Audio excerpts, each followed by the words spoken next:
বুধবার মহারাষ্ট্রে হয়ে গেল বিধানসভা নির্বাচনের ভোট গ্রহণ প্রক্রিয়া। একটি দফাতে 288টি আসনে হয়ে গেল ভোট গ্রহণ। এদিন নিজের গণতান্ত্রিক অধিকার প্রয়োগ করতে ভোট কেন্দ্রে হাজির হন সাধারণ মানুষ থেকে শুরু করে বিশিষ্টজনেরা। ভোট দিতে বাদ গেলেন না বলিউডের তাবু তারকারাও।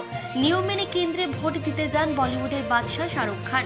বলিউডের বাকি সেলিব্রিটিদের মতো সপরিবারে ভোট দিতে গিয়েছিলেন বাদশাহ।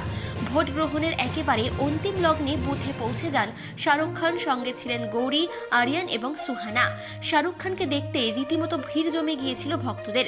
আর সেই ভিড়ভাট্টার মধ্যে কন্যা সুহানাকে হাত ধরে আগলে রেখে গাড়িতে উঠলেন কিং খান। লেন্সবন্দি হলো বাবা মেয়ের এই সুন্দর সম্পর্কের মুহূর্ত।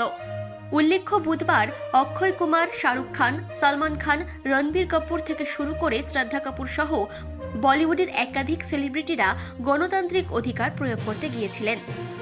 মানসী বসুর রিপোর্ট, চেতনা বার্তা। জেগে থাকে, জাগিয়ে রাখে।